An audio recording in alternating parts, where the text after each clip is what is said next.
Kerajaan Negeri Sabah dan Negeri Sarawak sudah tiba masanya bersuara. Bersuara untuk memperjuangkan otonomi yang sudah sekian lama dirampas dan ditipu atau dimanipulasikan oleh pemimpin-pemimpin pusat. Masa depan rakyat di negeri ini atau di Sabah dan Sarawak akan terbela dengan banyaknya wujud pekerjaan-pekerjaan dan juga peluang-peluang pendapatan yang lebih untuk rakyat. Dan kalau kita lihat sekarang, semua apa yang kita idam-idamkan ataupun semua yang diperlukan untuk rakyat Sabah tidak dapat dilaksanakan karena semuanya itu dipegang oleh kerajaan pusat. Kalau kita tidak bersuara dan kita hanya berdiam diri seperti yang ada pada hari ini, sudah tentu masa depan negeri kita ini bukan ada kemajuan, tetapi kita akan terus menjadi miskin, bukan saja di Malaysia tetapi di dunia. Kalau kita melihat kepada pembangunan-pembangunan yang dibuat oleh kerajaan sekarang ini, terutama yang di Sabah dan Sarawak, ini tidak menggambarkan kita adalah rekan kongsi, tetapi kita adalah dianaktirikan atau dibelakangkan. Pembangunan-pembangunan megaraya semuanya mereka tumpukan di Semenanjung saja. Tetapi di Sabah dan Sarawak kita boleh melihat hutan masih banyak dan rakyat masih banyak miskin. Kerajaan kata Sabah ini dan Sarawak tidak lagi miskin, tapi itu hanyalah pembohongan.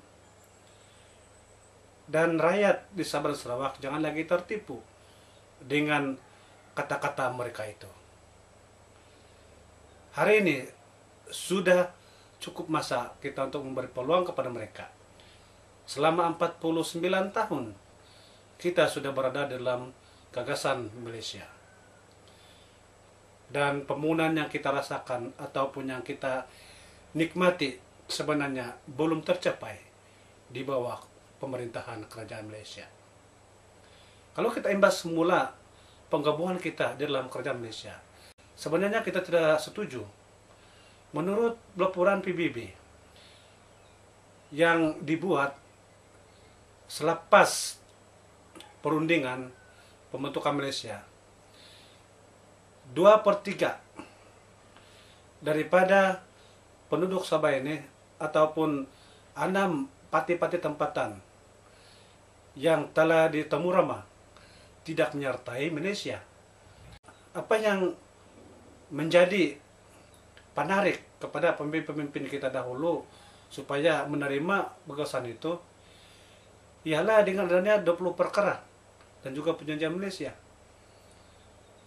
Dan perjanjian 20 perkara itu dan perjanjian Malaysia itu kita telah tanda tangani di London sebagai janji. Yang sebenarnya negara kita ini terbentuk dengan penggabungan 4 buah negara sahaja. Sabah, Sarawak, Singapura, dan Tanah Melaya. Dan di Tanah Melaya mempunyai 11 buah negeri di dalam naungannya. Berarti hanya 4 buah negara.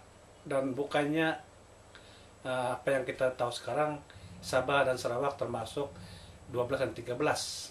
Dalam pengkajian saya tentang politik di Sabah selama beberapa tahun ini, saya melihat kerajaan sekarang ini sudah banyak berubah.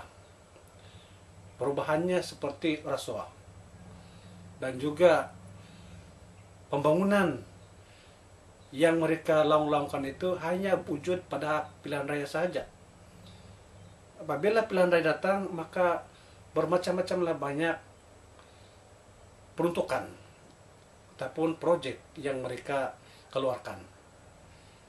Dan ini adalah satu penyakit yang besar yang berlaku di Malaysia sekarang, yang harus dihapuskan. Dan Sabah dan Sarawak harus mengambil inisiatif supaya tidak terlibat dengan politik kotor ini. Pandangan saya di sini adalah lebih baik Sabah dan Sarawak ini berpisah daripada kerajaan Malaysia. Karena ini sudah termaktub di dalam perjanjian 20 perkara dan perjanjian Malaysia. Di dalam perjanjian 20 perkara, Malaysia hanya memerintah negeri Sabah dan Sarawak hanya 7 tahun. Dan sekarang sudah 49. Sudah banyak berlalu tahun itu. Dan mereka tidak ikut peraturan itu. Kalau kita merasakan dijajah oleh kerajaan persekutuan, maka kita berhak menuntut keluar daripada Malaysia. Ini termaktub di dalam tulisan Cobalt, Suruhanjak Cobalt. Ini tidak boleh mereka petikkan ini. Semua orang boleh baca. Dan ada juga tertulis di sana, di dalam perjanjian Malaysia itu tertulis sana, kalau ada beberapa perkara di dalam 20 perkara ataupun dalam perjanjian ini, kalau kerajaan atau di antara mana-mana pihak yang melanggar peraturan, maka boleh diambil tindakan ke Mahkamah Antarabangsa. Dan sekarang ini kita sudah melihat kerajaan pusat sudah melanggar perjanjian itu. Dan kita mempunyai hak untuk menuntut